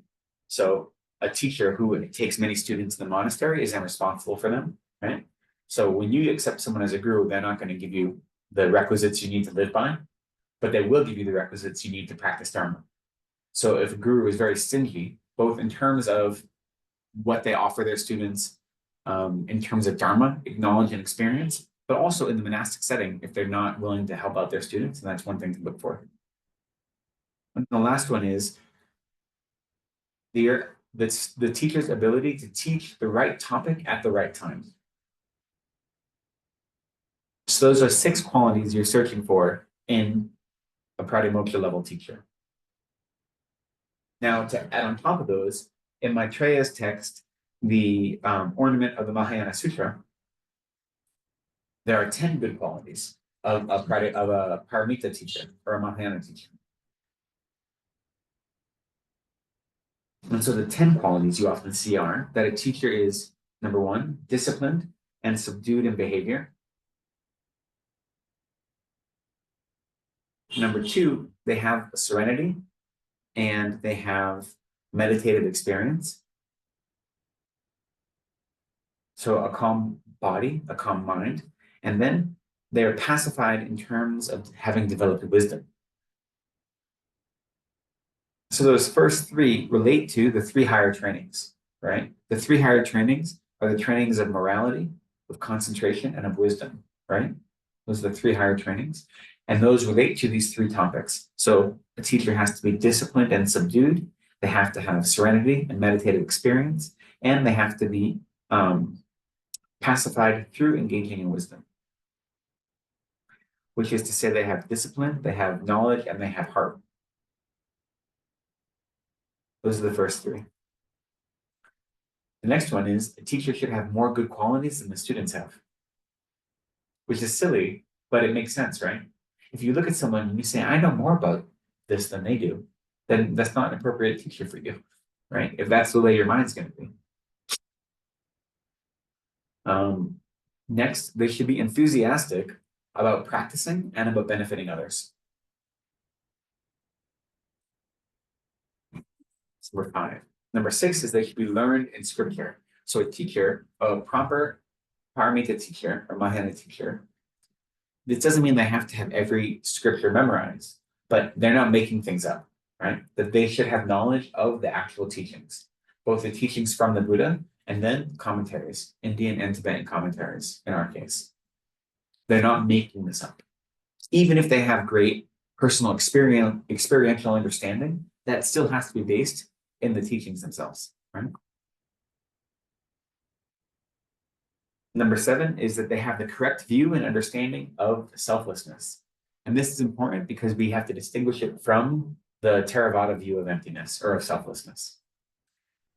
And again, because we're talking about a Mahayana teacher here. So the Theravada view of selflessness is not the final view. It is a limited view of selflessness. So you want a teacher that has a proper understanding of the view. And that doesn't mean they have to have realizations, but they should at least have a proper understanding. They should be skillful in giving teachings, right? They should be articulate, clear, be able to give teachings in a way that's useful. If someone has a great level of knowledge and experience, but can't communicate that, then they're not going to be a very useful teacher for you. They should be compassionate, have a wish to benefit others. This is really, in this case, it secures them as part of the Mahayana, not just having a compassion towards the people in front of them, but great compassion, or the mind developing great compassion. And then lastly, number 10, they should not be easily tired or discouraged in their teaching of the Dharma.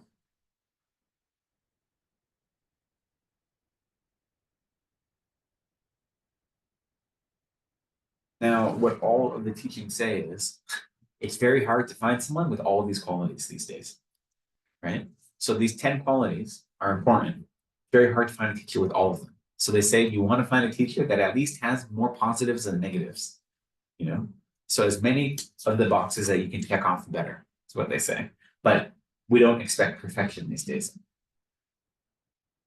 Now, as far as the appropriate qualities for a tantric guru, it's the same as a Mahayana guru, but then you just add, they have to have had the proper tantric initiations and retreat and empowerments on their own side. And ideally, some realization of what we call the 2 stages. So otherwise, it's the same, right? So for instance,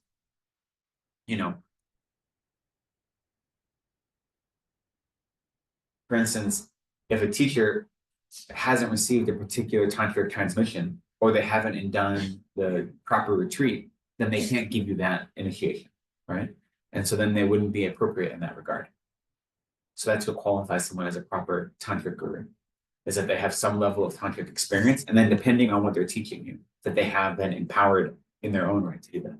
Otherwise, it's the same as Mahayana.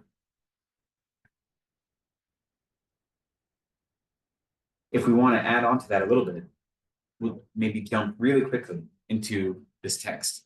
Just look at verse 7, 8, and 9. So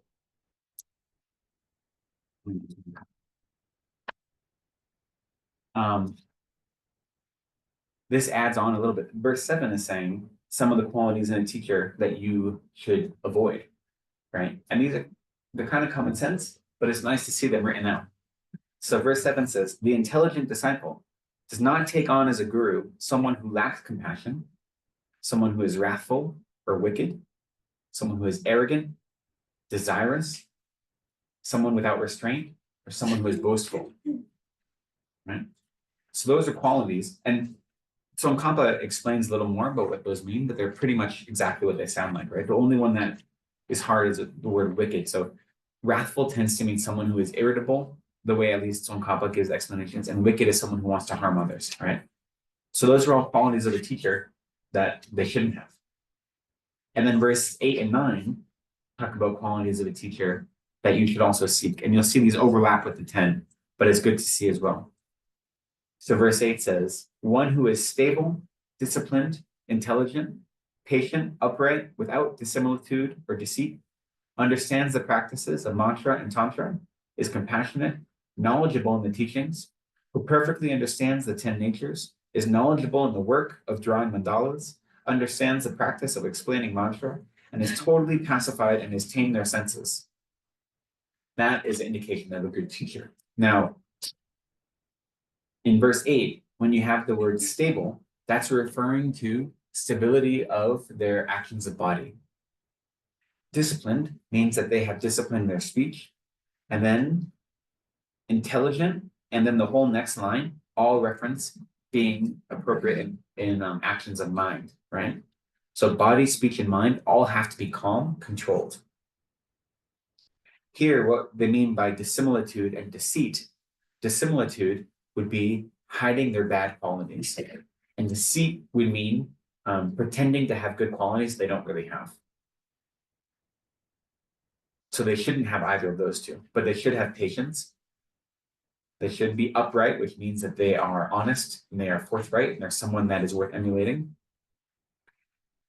Number 9, who perfectly understands the 10 natures, that has to do with Tantra. If you can read in Tsongkhapa's text, there are the 10 secret natures. They're not, and they're the 10 outer natures. They all have to do with knowing the appropriate way to give tantric empowerments and do all the work of the tantric ritual.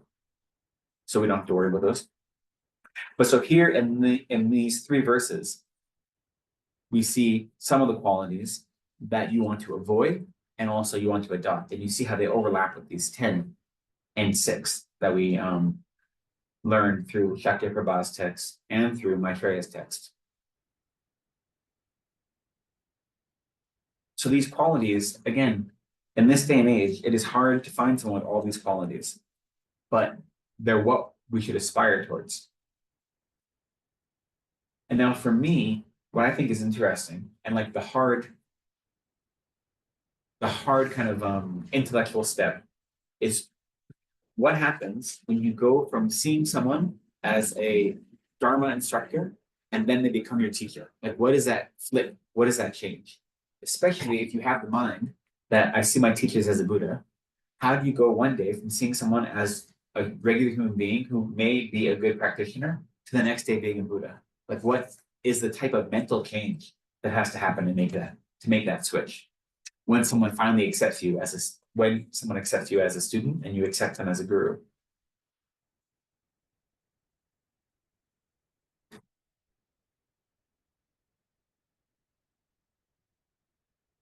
Because having pure view of your guru is an important part of guru devotion, a proper reliance. So pure view, even if you don't see your teacher as a Buddha, you have to have pure view that recognizes that their actions are unmistaken and that all their actions are for my benefit, even if I'm not able to understand it at this time. So how do you go from seeing this person as a human being who may be a really good human being to them being guru? And for me, that's why it's worth to do the work. You develop confidence and faith in these teachers as someone who is a worthy teacher before they become your teacher, right?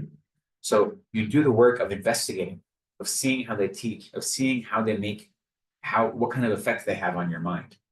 And through that process, then when they finally accept you as a student and you accept them as a guru, it's very natural to say, okay, all their actions are the actions of a bodhisattva or a Buddha, right? Even their mistakes in the past that they've made, I can see them making those mistakes as a way to benefit students in some way, right? So you have this like retroactive view of it, but it's not a switch.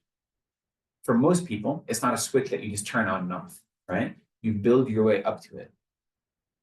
I will say sometimes you might have an experience with a teacher where right away you know this teacher is a living Buddha or they're the perfect teacher for you. That's possible. You hear stories about that, but you shouldn't expect it to happen, right? It's very rare.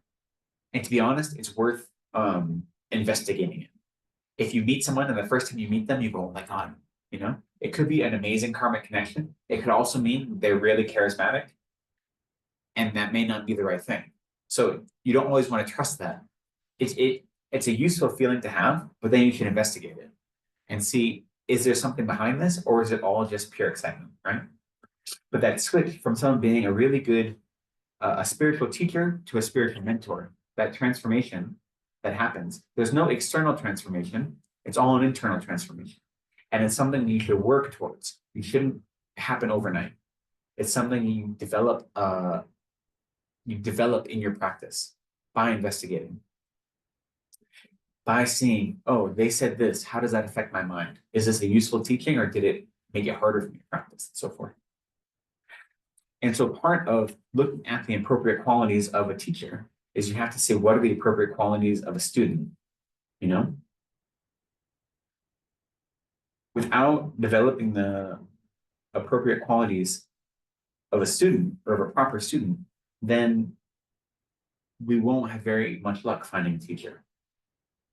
The analogy that they give is it's like if you want to extract the poison from a water snake to use for medicine, right? If you don't understand how to do that and you grab the snake by the tail, you're only going to get hurt, right? They're just going to bite you and you won't get any medicine. So you have to look at your own qualities and know that you have the skills and appropriate qualities to be a proper student, to meet the teacher where they are. And so we've already talked about some of them, but again, to be a proper student, you should be impartial.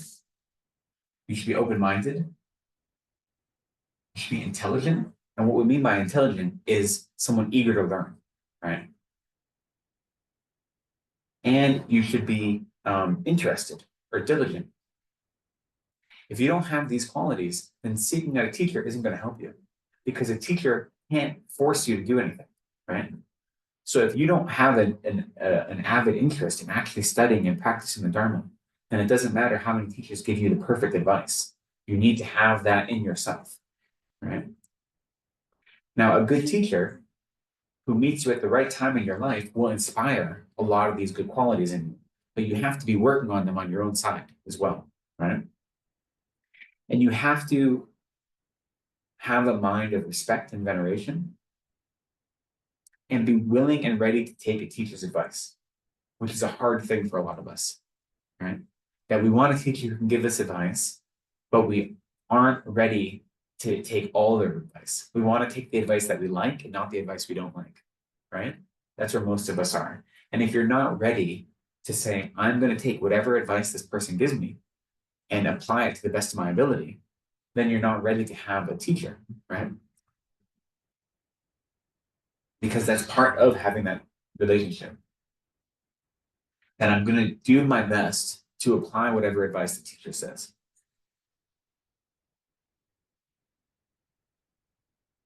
And then on top of that, we simply should have a good heart and have a good character in and of ourselves. You know, if you're what do we say? How do you translate? Like a motto. If you're just kind of like it's again, in Tibetan we say motto, which is like this really broad category. If you're just like a jerk, right, then you're not really an appropriate person to have a teacher because you're self-centered, right? That's what it comes down to. Is if you are so focused on yourself all the time in a way that's shutting others out, it's going to be very hard for you to relate to a teacher because your ego is going to get in the way. And one of the important things of having a teacher is you can't let your ego get in the way. You have to trust that by taking this person on as a teacher, they know what's best for me, even when I don't. So you have to develop these qualities and make sure that you are ready for a teacher. And that you have prepared your mind that when you accept someone as a teacher, that you will be willing and able to take their advice. But why? Because you want to become a Buddha to benefit others. That's the whole point, right? The reason we practice this. The reason I'm able to totally get rid of my ego and let my teacher take my teacher's advice and recognize that they're Buddhas who are instructing me is because I want to become a Buddha. But that is my motivation. It isn't because I want to have, you know, a little Nepali man on a throne in front of me. And it isn't because I want to be part of the cool kids who are like, oh, he's my teacher. You know, that's not why. It's because I want to be a Buddha. And I realize that having a relationship with this teacher is what is going to get me there faster. And also, I'm not looking simply for a therapist. That's an important thing, right? A lot of time in traditional relationships with gurus, Westerners expect their gurus to some extent to be able to answer any question, anytime, whether it be like a romantic relationship question or a job question or a practice question, anything, anytime. And in Tibet, traditionally, and even in India, it often wasn't like that. Like you didn't always get one-on-one FaceTime with your guru that often, right? And if you did, you definitely wouldn't ask them like questions about your relationship. Now in the West, sometimes that's appropriate. And some teachers are very open to that.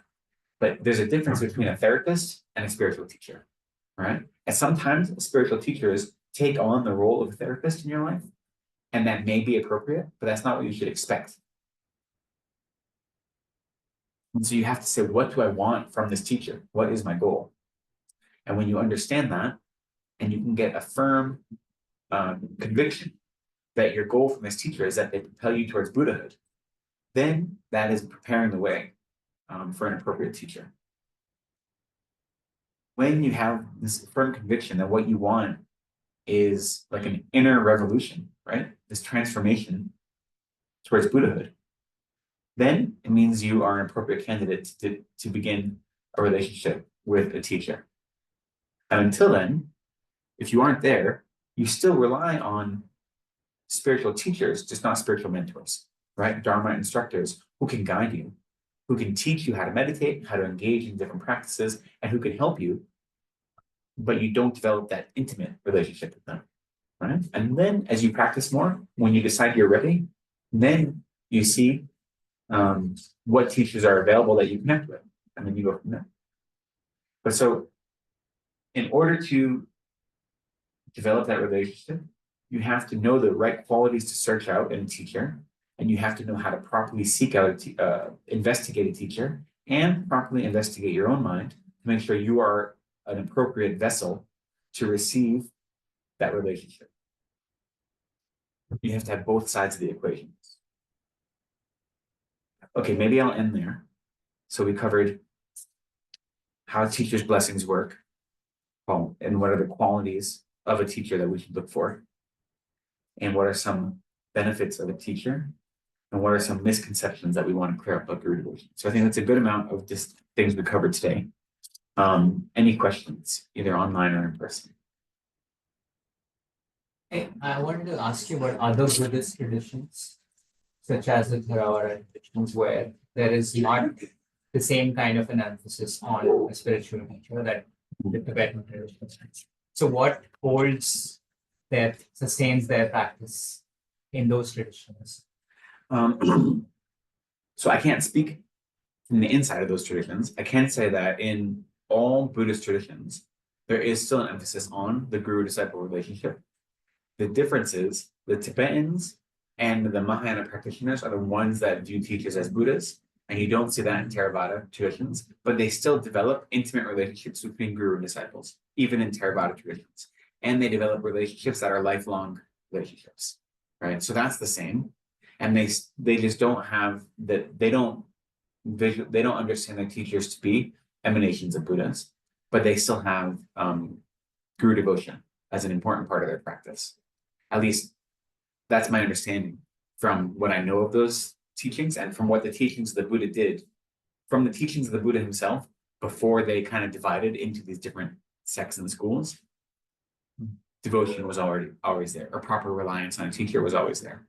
Especially you see in the Theravada traditions that their relationship to monastics is quite important, right? And that's why we say that the lowest level of a spiritual mentor is either a Vinaya or Pratimoksha, the spiritual mentor. So the Vinaya are the monastic codes, and they hold monasticism and like understanding monastic authority and seniority really, really important in most Theravadan countries, but like Thailand and Sri Lanka and Burma and so forth. So built into their practice is the importance of seniority, and within that is proper reliance on your elders. So, but I don't have any direct experience, so I can't say. I ask a question related to blessings. So when sometimes when engaging in different meditations or in general in practice also of Kushan or in doing things that you believe are fulfilling your Guru's wishes, you can have certain, let's say, pleasant sensations that can feel energizing and overall kind of blissful, joyful. Yeah. And I assume that those were actually experiences of blessing coming. But the way you describe the blessings now, I feel like okay, there's something. No, I think that's appropriate. That there's another experience of teacher's blessings is that when you're engaging in a Dharma practice, especially one that your teacher specifically gave you, so you're following their advice, and then it generates some feeling of satisfaction inside of you. That is, like I said, part of the reasons the teachers give you blessings are to compel your practice, right? To encourage your practice. And that feeling of satisfaction in engaging in virtue, that feeling of like rejoicing and the pleasant sensation that comes from that is also part of compelling your practice and inspiration to continue practicing. So I think that's an appropriate way to understand blessings as well. I just don't think it's the only way, but I agree that is the teacher's blessings. Especially like when I've engaged in certain practices, like, you know, when Lama Zopa gave me a practice or he requested I translated something. There are a couple of texts that I've been working on. And one I'm in the middle of right now, but there's a big text he'd asked me to translate that I finished last year, and just finishing it was such a joy because I knew I was doing something he had requested of me, and I was making something available for all of his students, which was the reason he had requested it. And so there was like a genuine sensation of joy and like blissful experience. And that's definitely his blessing, you know? So no, I think that's an appropriate understanding. But again, the important thing though, is that that's not the point of those blessings, right? Like having a pleasant sensation, whether it be physical or mental, isn't the reason the teacher gives you blessings. Those pleasant sensations then compel you to continue practicing virtue, right? So that's the goal. Those are like a tool almost. I'm very excited that you've translated this and yeah.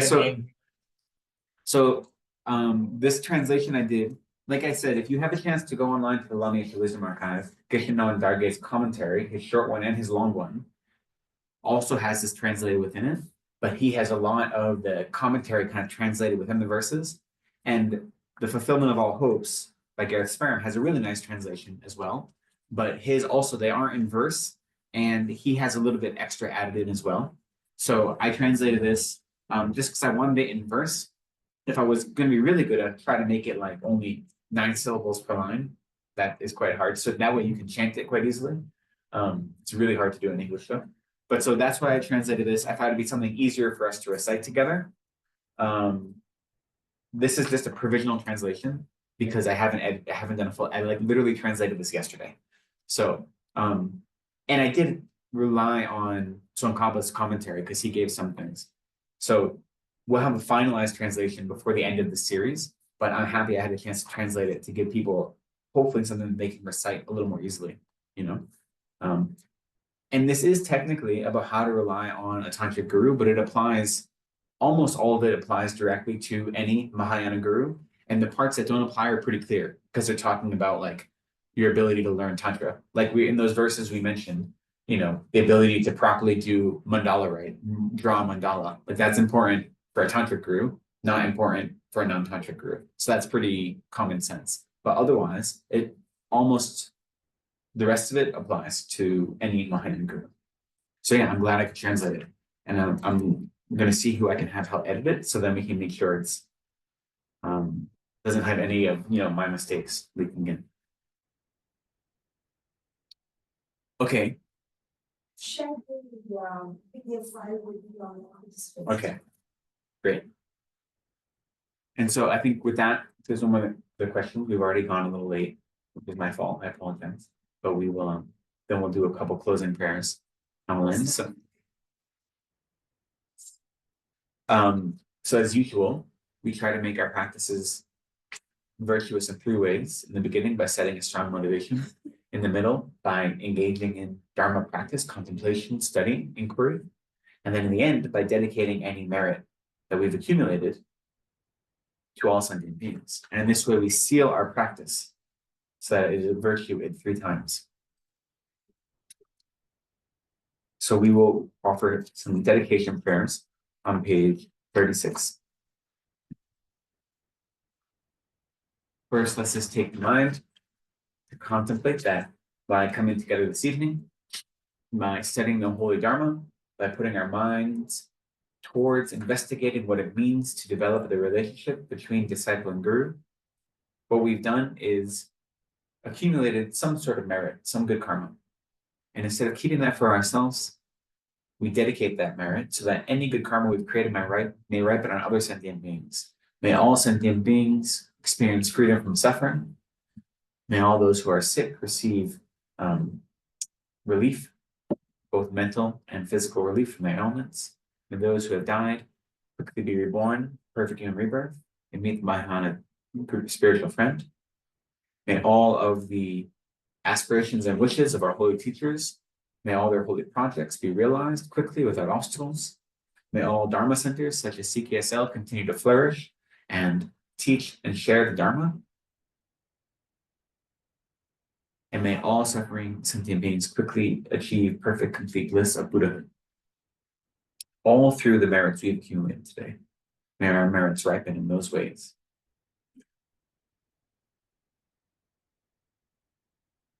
Due to the merits of these virtuous actions, may I quickly attain the state of a Guru Buddha and lead all living beings without exception into that enlightened state. Janshu sem chorim boche ma ke panam ke gyochi yewa nyam pa me pa yang gone gondu pewar shok.